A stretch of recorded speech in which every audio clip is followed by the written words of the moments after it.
Dear students of class 6, uh, this is the first video for I'm shooting for you. I have been asked ki please make one video on algebra because it is very difficult. See, इसके नाम को देख के मत डरिए.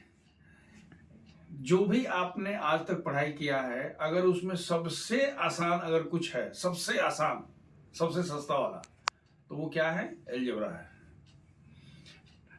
Algebra मतलब वो zebra से डरिए नहीं कि भाई जेब्रा है, ये ए जेब्रा है, वो बी जेब्रा है, ऐसा कुछ है नहीं. It's very simple. देखिए, मैं आपको एक एग्जांपल बताता हूं. अगर आप सपोज कर लीजिए कि कोई कहता है कि भाई हमारे पास देयर आर 2 मैंगोस. कितना है जी? हमने कहा कि हमारे पास 2 आम है. आप कहते हैं कि साहब हमारे पास, दूसरा जो आदमी कह रहा है कि भाई हमारे पास आपके 3 टाइम्स है. याद रखिए, दूसरा क्या बोल रहा है? ये ए है और ये बी है. ए कह रहा है I have how many 2 mangoes. ये बोल रहा है आई हैव 3 टाइम्स. 3 टाइम्स मतलब क्या हुआ? आई हैव 3 इंटू 2. अच्छा, अगर मान लीजिए कि ये ए बोलता है कि हमारे पास कुछ मैंगो है, I have a few some mangoes, तो उसको कैसे करेंगे? हमने कहा कि भाई ये 2 तो बोल नहीं रहा है, ये कह रहा है कि I have X mangoes. And B says कि तुम जितना भी तुम्हारे पास है, मेरे पास उससे 3 टाइम्स है. तो इसको आप क्या बोलेंगे? इसको हम बोलेंगे 3x. यहां तक क्लियर है? दूसरा, फिर ए बोलता है कि मेरे पास वाई मैंगोस है. याद रखिए, खुल नहीं रहा है, जेब में रख, मेरे पास वाई मैंगो. तो अगर कहता है कि I have Y mangoes, B कहता है I have 5 mangoes more than whatever you have. तो 5 मैंगोस मोर का मतलब क्या हुआ जी? ये हमने कह दिया ये y प्लस 5 हो गया. अब फिर देखिए, तीसरा क्वेश्चन कह रहा है कि भाई आई हैव जेड मैंगोस. तो अगर ये कहता है कि I have Z mangoes, then B कहता है कि I have 3 less than whatever mango you have. तो उस केस में इसके पास क्या होगा? Z minus 3. तो अब तो समझ में आ रहा है कि ये लिटरल नंबर्स, हम इसको बोलते हैं लिटरल है या क्या है? वेरिएबल है. मान लीजिए कि पहले उसने बोला नहीं था, लेकिन कहता है कि I have x is equal to 2. अगर ये कहता है मेरे पास y is equal to 3, z is equal to 7, तो ये 2 3 7 की जगह पर हमने क्या यूज कर दिया है? We have used x y and z. तो इसको हम क्या बोलते हैं? That is known as variable. देखिए, वेरिएबल को हम लोग हिंदी में बोलते हैं चर. क्या बोलते हैं जी? आपने चर अचर सुना है? अच्छा, कौन जाके घास चर सकता है? जो चल पाएगा वही ना जी. चल पाएगा मतलब क्या है? Which can change the position. Position A में है, पोजीशन बी में है. तो हम जब वेरिएबल की बात करते हैं तो लोग समझने के लिए इसको ऐसे लिखता है, कहता है ये वेरी और एबल है. हमारी बात समझ में आ रही? क्या है? वेरी एबल है, माने बदलने के योग्य है.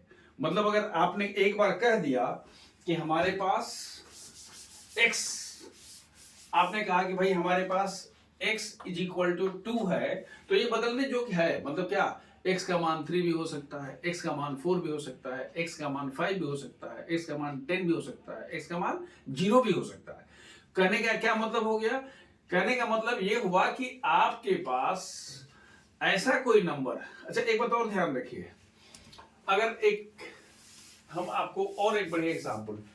In the classroom teacher asks how much mark you have got in the first unit test, and you say, see, some students say, sir, out of 10 I have got 4, someone says 9, someone says 10, someone says 5, someone says, you understand, these are the marks obtained by 5 friends A, B, C, D and E. And if a student says, sir, I have X marks. B says I have P marks. C says I have D marks, small d. D says I have M marks. E says I have Q marks. तो क्या मतलब हो गया जी कि यहां तो उसने अपना पत्ता खोला नहीं ना, यहां तो उसकी जो वेरिएबल है, वेरिएबल में कुछ भी हो सकता है, इसीलिए इन सबको हम क्या बोलते हैं, वेरिएबल बोलते हैं। क्लियर हो गया। अगर हमारे पास 2 कह देता तो फिक्स हो गया, एक बार 2 कह दिया तो गया, अगर 3 कह दिया तो गया, 10 कह दिया तो गया, 9 कह दिया तो, because these are the fixed numbers which cannot be changed. Once you have declared that I have got 9 out of 10, then 9 out of 10.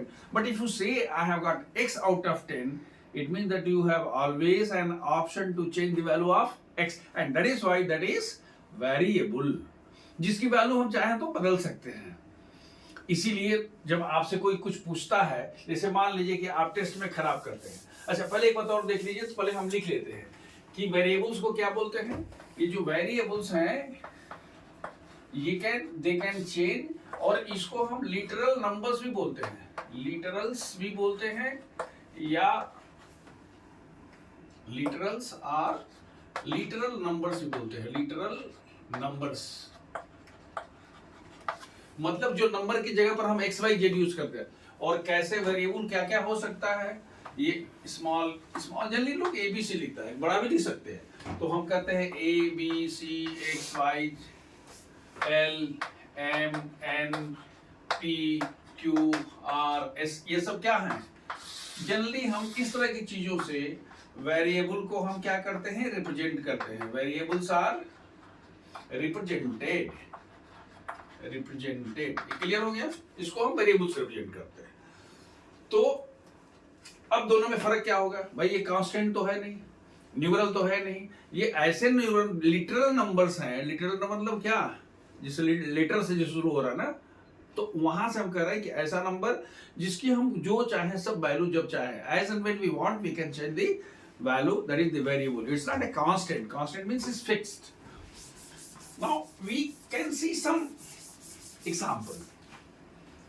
As I told you, we will see in NCERT whatever is given, at first we will discuss those things. Whatever is given in NCERT, at first discuss this. We will see they have in NCERT they have given the match stick pattern. क्या दिया उन्होंने, match stick का pattern दिया है। अब सोच लीजिए, कहते हैं कि साहब हमारे पास ये B है, हम क्या बोल रहे हैं, ए जैसे ये सब मैच स्टिक है, 1 हो गया, 2 हो गया, 3 हो गया, 4 हो गया, 5 हो गया, फिर इसके बाद मान लीजिए हमने ये P लिख दिया, ये P के लिए एक हमारे पास मैच स्टिक है, क्या है, एक मैच स्टिक है, सेकेंड मैच स्टिक है, थर्ड मैच स्टिक है, फोर्थ मैच स्टिक है, और 5 मैच। इस तरह से हमारे कह दिया कि हमारे पास 5 है, और सब एक तरह का है। तो अगर हम एक मैच स्टिक को M बोल लेते हैं, तो हम P को क्या बोलेंगे, P को बोलेंगे साहब इट इज व्हाट, 5M।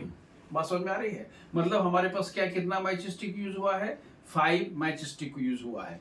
एक और एग्जांपल देखिए, अगर आप लिखते हैं हमारे पास ये है, ये है, ये है, ऐसे कर लीजिए, फिर एक और कर लीजिए, ऐसे करिए, एक हम ऐसे करते हैं 1 2 and 3। तो इसको आप क्या लिख सकते हैं, कह सकते हैं कि भाई इट इज 3n। क्लियर है। कोई भी लेटर, जैसे आप कह लीजिए कि हमने P के लिए कह दिया, R के लिए कह दिया, जैसे R आप कहना चाहते हैं तो आपने कह दिया ये 1 है, 2 है, 3 है, 4 है, 5 है, और एक यहां पर है, याद रखिएगा 1 2 3 4 5 and 6। तो इसको आप क्या लिखेंगे, इसको लिख सकते हैं 6R लिखिए, 6M लिखिए, 6X लिखिए, ये क्या हो गया, 6 पैटर्न। कहने का मतलब वहां पर जितना भी पैटर्न आप अपने से पढ़िएगा, एनसीईआरटी आपको बिल्कुल नई वाली किताब में बहुत कम दे दिया है, बाकी जितनी चीजें हटा दी गई हैं। तो पैटर्न कैसे समझना है आप देख लीजिए। अब इसके बाद we will take the questions. Now see, ये बिल्कुल बच्चा वाला सवाल है, क्योंकि आप अलजेब्रा है, लोग कहता है आप खुद फील करिएगा कि साहब ये तो हम लोगों को क्यों दिया है इतना इजी, तो ठीक नहीं लग रहा, आप खुद महसूस करिएगा। जस्ट सी, आपसे कहा गया है कि भाई पैटर्न दिया हुआ है, इसको क्या लिख सकते हैं, मैच स्टिक। ये मैच स्टिक है, 1 2 3, तो ये क्या हो गया जी, 3n हो गया। कह रहे हैं कि the letter E, I am talking about question number 1, different parts. E, how many are there, 1 2 3 4 5, so what you can have, what is the pattern you are getting, how can you express this in terms of a variable, what is the variable here, variable is n, तो हमने क्या कर दिया 5n। क्यों, एक अगर stick को हम मानते हैं तो कुल कितनी स्टिक लगी है, 5 स्टिक। अगर आप इसकी बात करते हैं, देखिए ये s है, 1 2 3 4 5, ये भी क्या हो गया जी 5n। a को देखिए 1, देखिए यहां से देखिए 1 2 3 4 5 6, तो ये क्या हो गया 6n। This is how n stands for what, n stands for 1 match stick. तो अगर एक मैच स्टिक हो गया तो इसको बनाने के लिए क्या हमने कह दिया, it is 6n। Are you able to understand? अब देखिए आपके पास एक क्वेश्चन दिया हुआ है कि 50 mangoes, I am talking about question number 4, 50 mangoes are kept in a box, then the total number of mangoes in terms of boxes, उसमें NCERT किताब में दिया हुआ है कि नंबर ऑफ बॉक्सेस आप ले लीजिए b। आप सोच के देखिएगा क्या बोला है, मान लीजिए कि कुल कितना बॉक्स है, b है, तो टोटल नंबर ऑफ, ध्यान से देखिएगा, बिल्कुल मेरे साथ चलिए, टोटल नंबर ऑफ मैंगोज कितना हुआ, कुल कितना बॉक्स है जी। अच्छा मान लीजिए एक बॉक्स में कितना है, 50 है, तो कोई पूछता कि भाई 10 बॉक्स में कितना मैंगो होगा, तो आप क्या लिखते हैं, आप लिखते 10 इंटू हाउ मच, 50। लेकिन कह रहा है कि नहीं, आपको number of mangoes in some boxes, तो मान लीजिए सम बॉक्सेस कितना है, बी दिया हुआ है, let's suppose that it is B. So आप कह रहे हैं भाई टोटल नंबर ऑफ मैंगोज कितना होगा, तो आप कहते हैं भाई टोटल नंबर ऑफ मैंगोज होगा व्हाट, 50 बी और बी इंटू 50, ये भी चलेगा। लेकिन जल्दी जब हम नंबर लिखते हैं, जैसे आप लिखते हैं x इंटू 2, तो जल्दी जो हम इसको क्या करते हैं, न्यूमरल को हम क्या कर देते हैं, पहले रख लेते हैं। अब देखिए क्वेश्चन दिया हुआ है, क्वेश्चन नंबर 6, ये सब बच्चा वाला सवाल है। अब हम इसमें कुछ अब क्वेश्चन में से क्वेश्चन निकालेंगे। क्या दिया हुआ है, दिया हुआ है कि अ बर्ड फ्लाइज 1 किलोमीटर, आप एनसीईआरटी किताब देख लीजिएगा, 1 किलोमीटर इन 1 मिनट, 1 किलोमीटर इन 1 मिनट। तो कहता है कि distance covered in terms of flying time in minutes. तो भाई अगर आप कहते हो कि डिस्टेंस कवर्ड, तो हमने कह दिया कि let suppose that what, t minutes में वो कितना जाएगा, याद रखिएगा 1 मिनट में कितना जाता है, 1 किलोमीटर, तो t मिनट में कितना जाएगा, बोला है ना कि distance covered in terms of flying time, flying time मतलब क्या, t टाइम में कितना किलोमीटर दौड़ेगा। तो हमने कह दिया कि भाई it is how much, t kilometre. इस क्वेश्चन को अब थोड़ा सा बदलते हैं, ये आपका एनसीईआरटी हो गया, हम इसको now I am going to change it, NCERT change करके जरा क्वेश्चन नंबर 2 हम कहते हैं कि इफ अ बर्ड, हमारी बात ध्यान से सुनिएगा, and if it is required right a question separately, if a bird flies 10 kilometre in 1 minute, how much, 10 kilometer in 1 minute, then what is the distance covered in terms of flying time in minutes। तो हम कहते हैं भाई तो ये बताइए कि t minutes में वो कितना जाएगा, तो हम बोले भाई डिस्टेंस कवर क्या होगा, it will become 10t kilometre. समझ में आ रहा है भाई, 1 किलोमीटर में 10 जाता है, तो अगर t टाइम होगा, t मिनट्स होगा तो कितना जाएगा। अच्छा अगर कोई पूछता है कि बताइए तो 1 घंटा में कितना जाएगा, the class is with me, 1 घंटा में कितना जाएगा, तो 1 घंटा में जाने के लिए क्या करेगा, 1 hour is equal to 60 minute, तो 60 मिनट मल्टीप्लाइड बाई 10 हो जाएगा। लेकिन यहाँ 60 मिनट नहीं कर रहा, कह रहा t मिनट की बात कर रहा है। अब जो दूसरा इसमें जो क्वेश्चन है, ये बड़ा इंटरेस्टिंग क्वेश्चन है। अच्छा उस वन से आप कंफ्यूज मत करिएगा, हमने 10 कह दिया, 50 कह दिया, जो भी हो गया। अगर कहता है कि भाई 60 किलोमीटर 1 मिनट में जाता है, 60 किलोमीटर, भाई एक ऐसा एरोप्लेन है which cover 60 kilometre, then express the distance covered in terms of what, kilometre in some time. तो टी टाइम में कितना जाएगा, 60 टी जाएगा जी, ये कौन सा बहुत बड़ा क्या बात है। नाउ बोला गया है कि Leela and Radha are two sisters. This is also question from NCERT, question number 8. Leela and Radha are two sisters, and Leela is younger than, just see, Leela is 4 years younger than Radha. तो question, पहला question क्या है? What is the Leela's age in terms of Radha age? याद रखिए, बोल रहा है in terms of, तो आप लिखेंगे let Radha's age is X years. इतना तो समझ में आ रहा है? क्यों? क्योंकि हमको इसी के टर्म में आना है। तो कहते हैं कि राधा एज इज X, तो हम कहते हैं कि therefore लीला's एज, लीला का एज कितना होगा जी? क्या बोल रहा है? What is the question? Question is कि लीला is 4 years younger than Radha. अगर राधा का एज X ईयर है तो लीला का एज कितना होगा? It will become what? X minus 4 years. ये तो क्लियर हो गया। अब इसमें हम दे याद रखिए, एनसीईआरटी क्वेश्चन है, मैं अब उसमें क्वेश्चन ऐड कर रहा हूं। मैं ये हम इसका बी में कह रहा हूं, इसको मैंने मान लिया ए है, ये बी हमारी तरफ से क्वेश्चन है। हम कह रहे हैं कि leelas cousin brother Krishna is 5 years older than, or 5 years older than Radha। क्या बोल रहे हैं? लीलास, ध्यान से देखिएगा, लीलास ब्रदर ही मान लीजिए, brother is 5 years older than Radha. Then let's suppose that Leela's brother, इसको मान लो कि इसका नाम कृष्णा है, तो पूछता है कि then what is the age of Krishna? Age of Krishna in terms of what? Radha's age, Radha के एज के टर्म में। तो राधा का एज कितना था? X था। तो कृष्णा का एज कितना हो गया जी? Krishna's age will be equal to how much? X plus 5 years. ये क्लियर हो गया। अब एक और देखिए, एक और क्वेश्चन ये पूछा जा रहा है, हम दे रहे हैं कि राधा's father's age is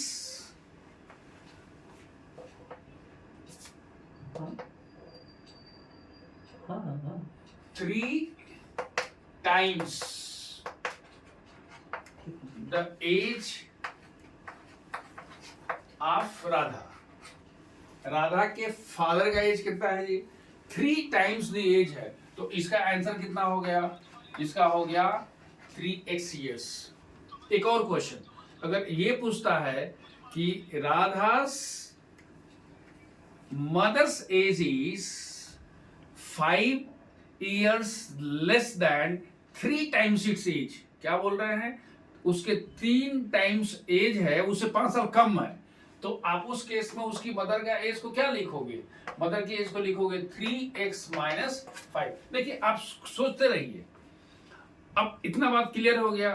राधा का एज हमने मान लिया X, बोलता है कि भाई उसका कोई बड़ा है तो हमने +5 कर दिया, उससे कोई छोटा है 3 साल छोटा है तो -3 कर दिया।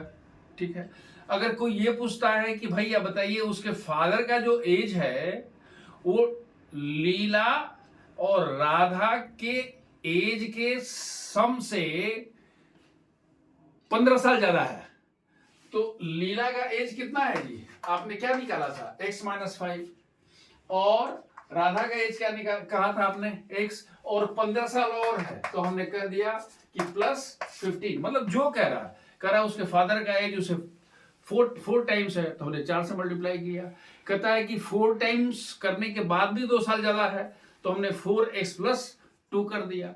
हमने कह दिया कि 3 टाइम्स उसका एज से 5 साल कम है, तो हमने पूरा एज में पहले 3 से मल्टीप्लाई किया, 5 घटा दिया. So this is how actually we express the given statement in terms of what? Literal numbers and variables.